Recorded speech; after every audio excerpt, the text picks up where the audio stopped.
సిద్దిపేట జిల్లా గజ్వేల్ పట్టణంలో కాంగ్రెస్ పార్టీ ఆధ్వర్యంలో దళిత సంఘాల నాయకులు కార్యకర్తలు స్థానిక అంబేద్కర్ వద్ద నిరసన కార్యక్రమాన్ని చేపట్టారు. నర్సారెడ్డిపై ఎస్సీ ఎస్టీ కేసు నమోదు చేయడాన్ని నిరసిస్తూ తన సొంత నియోజకవర్గం వదిలి గజ్వేల్లో ఏం పని మీకు హనుమంతరావు దొర అని అడిగారు. ప్రతిపక్షంలో ఉన్నప్పుడు పార్టీని కాపాడింది ఎవరు అని గజ్వేల్ ప్రజలకు తెలుసునన్నారు.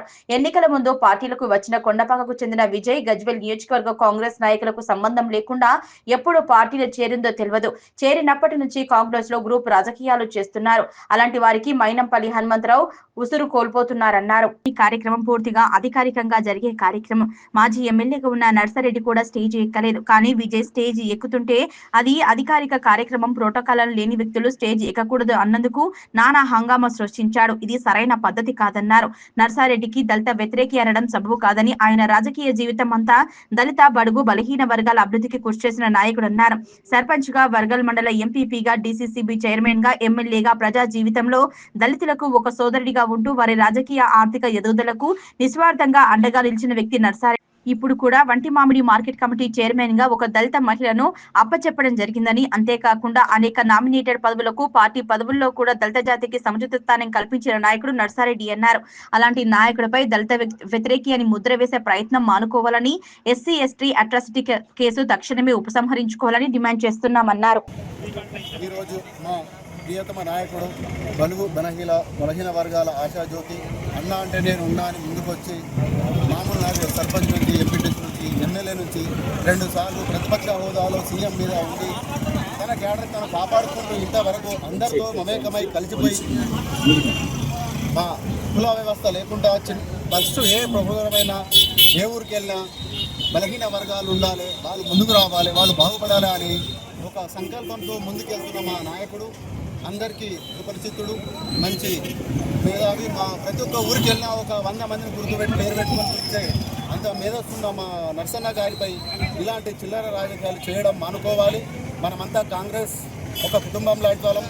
పొద్దున్న లేచి ఏ గూటి పట్లకి వెళ్ళిపోయినట్టు మనమంతా సిద్దిపేట జిల్లా కాంగ్రెస్ యువజన నాయకులం కాబట్టి మీరు ఎటువైనా ఏ గ్రూప్ రాజకీయాలు చేసినా మళ్ళీ తిరిగి నర్సన్న కాడికే రావాలి. నర్సన్న చెప్పిన విధంగానే మీరు నడుచుకోవాలి. నర్సన్న ప్రోటోకాలే ఉంటుంది, నర్సన్న చెప్పినట్టే నడుస్తుంది. ఏ ఊరు పడ్డాయిలైనా ఎవరు మస్కూరు అన్నట్టు సిద్దిపేట జిల్లా డీసీసీ ఇన్ఛార్జ్ మన నర్సన్న కాబట్టి నర్సన్న సమక్షంలో ప్రతి ఒక్క ప్రోగ్రాంలు నడుస్తాయి. కానీ రేషన్ కార్డులు అయినా, దళితులకు అయినా, నిరుపేదలకైనా, అందరికీ ఇందిరామీళ్ళు అయినా ప్రతి ఒక్కటి అన్న అనుకుంటేనే వస్తాయి తప్ప మీరేదో గ్రూప్ రాజకీయాలు చేసి మేము ఇటు పోతాం అటు పోతాం అన్నంత మాత్రాన ఇన్ఛార్జ్ మంత్రి కూడా అన్న చెప్పిన ప్రోటోకాల్ అన్న చెప్పిన విధంగానే నడుస్తాయి. మీరు అందరు కూడా మరి నర్సన్న అనే క్యాండిడేట్ ఒక 30 ఏళ్ళ రాజకీయ జీవితం. నేను కూడా ఎస్టీ మహిళని. ఏ కష్టం వచ్చినా, ఏ బాధ వచ్చినా, సుఖం వచ్చినా వచ్చి మా ఇళ్ళలో తిన్నాడు, ఉన్నాడు.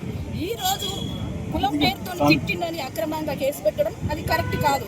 మైనంపల్లి అనేటైనా ఆయన మొన్న వచ్చిండు మా జిల్లాకు. నర్సన్న అనేటైనా ఒక 30 ఏళ్ళ నుంచి మా జిల్లాలో ఉన్నాడు. మా కష్టాలు నష్టాలు, నాకు కష్టం అంతా 11 గంటల రాత్రి పోలీస్ స్టేషన్ వచ్చి నా కష్టం తీర్చాడు. మా ఎస్టీ తరపున మాకెప్పుడు అన్యాయం చేయలేదు, ఆయన అన్యాయం చేయకూడదు. ఆయన మీద ఇటువంటి దుర్ప్రచారం చేస్తే మాత్రం ఊకుండేది లేదు. ధర్నాకు రండి, చూసుకుందాం మీరు మేము. మాజీ ఎమ్మెల్యే నర్సారెడ్డి గారి మీద కొన్ని అనివార్య కారణాల వల్ల అవాంఛనీయ సంఘటనలు చేయడం అనేది సబబు కాదు. ఈరోజు రాజ్యాంగం ఉంది, కాన్స్టిట్యూషన్ ప్రకారంగా ఎవరి మీద కేసు పెట్టినా కూడా అది నిలబడదు. అట్రాసిటీస్ అనేది దానికి ఒక వ్యాలిడిటీ ఉంది. ఆ వ్యాలిడ్ ప్రకారంగా ఏం చేయాలి, కానీ అట్రాసిటీని ఇది చేసుకుని దాన్ని చీట్ చేయకూడాల్సిన అవసరం లేదని చెప్తున్నాను. అంతేకాకుండా నేను ఎస్ఎస్ఎల్ వైస్ చైర్మన్ చేశాను, అఫీషియల్ స్పోక్స్ పర్సన్ టీపీసీలో ఉన్నాను. కాబట్టి నేను ఒకటే చెప్తున్నాను, నర్సారెడ్డి అంటేనే దళితులు, దళితులు అంటేనే నర్సారెడ్డి. ఈరోజు నర్సారెడ్డి ఎవరిని కూడా ఏ దళిత వాడాలు కానీ, గిరిజవాడాలు కానీ, బీసీ కానీ, ఎవరైనా ఎస్సీ ఎస్టీ ఎవరున్నా కూడా ఎస్సీ ఎస్టీ బీసీ మైనారిటీలో పేరున భుజాన్ని తట్టే వ్యక్తి ఎవరైనా ఉన్నారు శాసనసభ్యులు ఆ స్థానంలో అంటే కేవలం నర్సారెడ్డి. ఆ క్రెడిట్ కూడా నర్సారెడ్డి గారికే తగ్గుతుంది. అంతేగాని అట్రాసిటీస్ కేసు పెట్టేసి అట్రాసిటీస్ యాక్ట్ని నీలుగార్చడం అనేది పద్ధతి కాదు. ఎవరైనా కేసు పెట్టినప్పుడు తప్పకుండా అట్రాసిటీస్ వాళ్ళకి న్యాయం చేయాలని చెప్పేసి ఎవరైనా అనుకుంటారు. కానీ ఇది ఫాల్స్ కేసులు పెట్టుకుని చట్టాన్ని నీలుగార్చడం అనేది పద్ధతి కాదు. ఫ్యాక్ట్ ఫైండింగ్ రిపోర్ట్ ఉంటుంది, నిజ నిర్ధారణ కమిటీ ఉంటుంది. నిజ నిర్ధారణ కమిటీ తర్వాత రేపు పొద్దున నర్సారెడ్డి గారు ఎస్సీ ఎస్టీ చేసి అని చెప్పేసి అన్న తర్వాత అది ప్రూవ్ కాలేదంటే ఎవరైతే ఉన్నారో వాళ్ళ మీద డ్యామేజింగ్ సూట్ కూడా ఫైల్ చేస్తాం. దానికి వాళ్ళు ఏదైతే పరువు నష్టం కూడా దానికి ఇది చేయాలి. వాళ్ళు ఎవరైతే ఇది చేశారో వాళ్ళకి పరువు నష్టం నోటీసులు కూడా ఇస్తాము. ఎప్పుడు ఫ్యాక్ట్ ఫైండింగ్ రిపోర్ట్ వచ్చి ఏసీపీ అధికారి స్థానంలో నడుస్తుంది కేసు కాబట్టి అది ఏది ఉన్నా కూడా ఎంతకైనా దిగజారుతాం. ఈరోజు అంబాకు గారి భావజాలనము విజయ్ కుమార్ అని వచ్చినాడు. ఇంతకు ముందు వచ్చి వాళ్ళు ఏ మీటింగ్ అని, ఇప్పుడు విజయ్ కుమార్ అంటే అయినా ఎస్ఎస్ఎల్ జిల్లా ప్రెసిడెంట్ అంట. ఇంతవరకు మండలకు వచ్చి ఒక విలేజ్కి వచ్చి పలకరించినోడు కాదు. అదే నరసన్న అయితే ప్రతి ఒక్క విలేజ్ లో ప్రతి ఒక్కరిని పేరు పెట్టి పిలుస్తాడు. ప్రతి ఒక్క విలేజ్ లో దళితులు మా ఇంట్లోకి వచ్చి పడుకుని మా ఆయన చనిపోయి సాగుకు వచ్చినారు, హాస్పిటల్కి వచ్చినాడు. నువ్వు ఇంతవరకు మండలికి రాలేదు, కనీసం విలేజ్ రాలేదు. సరే కేసు పెట్టినావు, కేసు పెట్టి ఇప్పుడు ఎవరితో చేస్తున్నావు? మన మనరాబాదు మైపాల్ రెడ్డి అండ చూసుకొని, మైనంపల్లి అండ చూసుకొని నువ్వు ఇలా ఇది చేస్తున్నావు. మీరు ఏమైతే చికటి ప్రోగ్రాంలు చేస్తున్నావు తెలియదా? ఇప్పుడు పోతున్నావు మైనంపల్లి నుంచి చేసుకొని మనరాబాదు మైపాల్ రెడ్డి వాళ్ళందరూ కలిసి ఇక్కడ నీకు ఏం పని మైనంపల్లి సార్, నీకు అక్కడ ఉండాలంటే నీకు మల్కారెడ్డి ఉండు, లేదా నీకు కొడుకు కాన్సిల్ ఉండు, అక్కడ మేము చేయలేము రాజకీయము. అలాంటి విషయం పెట్టుకొని నర్సారెడ్డి పేదల పక్షి నా కేసీఆర్ 3 సార్లు కేసులు పెట్టించినా కానీ తట్టుకొని నిలబడి గజ్వేల్ గడ్డ మీద కాంగ్రెస్ కొంచెం కష్టపడే వ్యక్తి నర్సారెడ్డి. ఇలా అసెంబ్లీ వదిలిపెట్టుకొని ఆయన మీద దుష్ప్రచారం చేసి ఎస్సీగా పెట్టుకొని ఆ కేసు పెడితే ఎంతవరకు నీకు న్యాయం? అది దాని విలువలే కూడా చేయకదాని మనకృష్ణ మాగేశ్వరం ఉంటుంది. ఆ కేసు కోసం కొట్లాడి తీసేదని చెప్పేసి అలాంటిది ఇప్పుడు చేసుకొని ఆ నర్సరెడ్డి అయిన ప్రజల వ్యక్తి, ప్రజాస్వామ్యంలో ఉన్నాడు. మన అంబేద్కర్ వాదనలతో పనిచేసే వ్యక్తి. అసలు ఆయన ఇట్లా చేస్తున్నాం అనేది కరెక్ట్ కాదు. దీన్ని ఉపసంహరించుకోవాలని ఖండిస్తున్నాము. నువ్వు విజయ్ కుమార్ అన్న నువ్వు ఒకవేళ ఎస్ఎస్ఎల్ జిల్లా కొంతమంది మా నాయకుడు ప్రియతమ నాయకుడు నర్సారెడ్డి గారి మీద కొంతమంది ప్రచారాలు చేస్తున్నటువంటి మూర్ఖులకి చెప్తా ఉన్నాం. గజ్వేల్ నియోజకవర్గంలో ఈ జిల్లా పరిధిలో నర్సన్న గత ఎమ్మెల్యే నుండి కానీ ఇప్పటి వరకు ఎస్సీల పక్షాన పెద్ద ఎత్తున అండగా నిలబడినటువంటి మొదటి వ్యక్తి అలా ఎవరంటే నర్సారెడ్డి గారు. ఇలా కొంతమంది టీఆర్ఎస్, బీజేపీ కొంతమంది వర్గాలుగా వినపడి కొంతమంది దళితులను దగ్గర చేసుకొని నర్సారెడ్డి మీద దుష్ప్రచారం చేస్తున్నటువంటి నాయకులను ఖబర్దార్ హెచ్చరిస్తా ఉన్నాం. రేపు ప్రజాక్షేత్రంలో తెలుసుకుందాం. దమ్ము ధైర్యం ఉంటే మీరు అంబేద్కర్ చౌరస్తాకు రావాలని చెప్పేసి మేము కాంగ్రెస్ పార్టీ ఎస్సీసీఎల్ తరఫున సవాల్ విసిరాడుతూ ఉన్నాం. ఎవరైతే అంబేద్కర్ భవన్లో నువ్వు మీటింగ్లు పెట్టించి ప్రెస్ మీట్లు పెట్టించి మా నాయకుడి మీద అబాండాలు వేస్తే ప్రజలు తిరగబడే రోజు వస్తా ఉంది. మీ చరిత్రలు తెలివయా? మీరు ఎక్కడ ఏం చేశాడు తెలివయా? దమ్ముంటే అంబేద్కర్ చౌరస్తా రండి. మీ తరపున ఎవరు వస్తారో మేము నర్సారెడ్డి పక్షాన, ఎస్సీల పక్షాన మేము నిలబడతాం. తెలుసుకున్న రోజులు వస్తాయి బిడ్డ. ఖబర్దార్. కొంతమంది మైనంపల్లి గ్రూపు తగాదాలు చేస్తా ఉన్నాం. ఖబర్దార్ బిడ్డ. గజ్వేల్లో డీకేం పాలని చెప్పేసి మేము అడుగుతా ఉన్నాం. మా ప్రియతమ నాయకుడు మా నర్సారెడ్డి దళితుల పక్షాన, ఎస్సీల పక్షాన, ఎస్టీల పక్షాన నిలబడినటువంటి మా నాయకుడు పట్టుకొని చిల్లరగాలను తోటి మాట్లాడడం కాదు. దమ్ము ధైర్యం ఉంటే గజ్వేల్కి రా బిడ్డ, తెలుసుకుందామని చెప్తా ఉన్నాం. ఇలా వంటి మామిడి మార్కెట్ కమిటీ చైర్మన్ కానీ మా నాయకుడు ఎస్సీలకు ఇప్పించుండు. వంటి మామిడిలో మార్కెట్ డైరెక్టర్ కానీ ఇలా మా నాయకుడు ఎస్సీలకు ఇప్పించుండు. గజ్వేల్ మార్కెట్ లో ఇలా ఎస్సీలకు ఇప్పించిన చరిత్ర మీరా తొరల పాలన. మీ పాలన ఏందో తెలియదా? ఫామ్ హౌస్ లో పాలన కాదు అయ్యా. కొంతమంది బీఆర్ఎస్ నాయకులు, కొంతమంది చిల్లరటువంటి పేడ్ బ్యాచ్ ను, దళిత సంఘాలను కొంతమంది పెట్టుకొని మా నాయకుడు అయినటువంటి నర్సారెడ్డి మీద చిల్లర మాటలు మాట్లాడితే అట్లాంటి నాయకులు ఖబర్దార్ పడుకున్నారా మేము హెచ్చరిస్తా ఉన్నాం. రేపు ప్రజాక్షేత్రం తెలుసుకుందాం.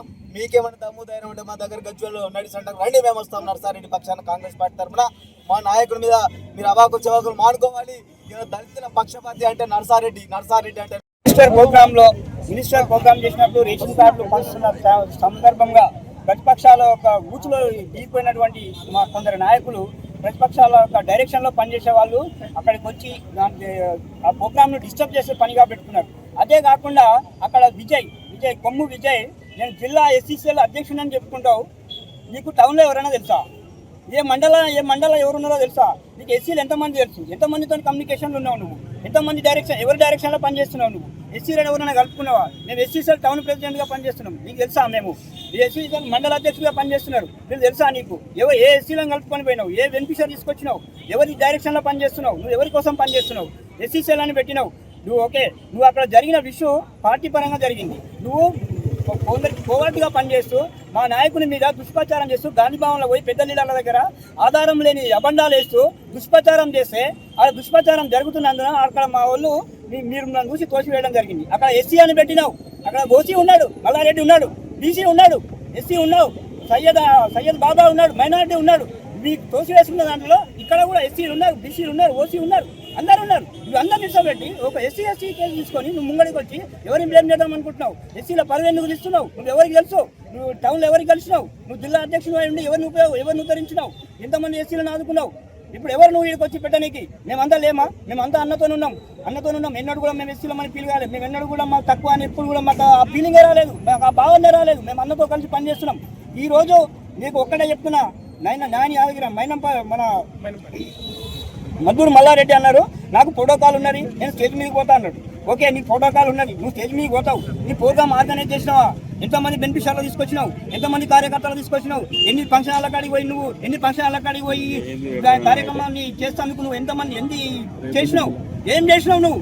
డైరెక్ట్ మేమంతా కష్టపడి బెనిఫిషియర్లు తీసుకొచ్చి పబ్లిక్ నుంచి కవర్ చేసి మినిస్టర్ ప్రోగ్రామ్ సక్సెస్ చేస్తున్న టైం నువ్వు నాకు ప్రోటోకాల్ ఉందని నేను డైరెక్ట్ చెప్తాను. నువ్వు వచ్చినావు, మేము దాన్ని ఖండించినంత మాత్రాన నువ్వు దానికి అది కాదని నువ్వు ఇంత పెద్ద రద్ద చేస్తూ నువ్వు లంజ కొడుకులు అలా గజ్జలు ఎవరు చూస్తారో చూస్తున్నావు. నేనున్న సాక్ష్యం అలా మీరు మాట్లాడిన మాటలకు నేనున్న సాక్ష్యం. నిజంగా అలా నర్సన్న ఈ కులం పేరుతో నిన్ను దూషించినట్టయితే మొత్తం మేము కూడా ఖండిస్తాం. అన్న ఇది కరెక్ట్ కాదని మేము కూడా వాదిస్తాం. మేము ఉన్నాం అక్కడ ఎస్సీల తరఫున. నిజంగా దళితులకు ఏమైనా అన్యాయం జరిగితే ఆ పోరాటంలో మేము ముందుంటాం. మేము ఎస్సీలమే, మేము బాధితులమే. కానీ జరిగిన దాన్ని భూతార్థంలో పెట్టి చూపించడం, ఈ భూతార్థంలో పెట్టి చూపించడం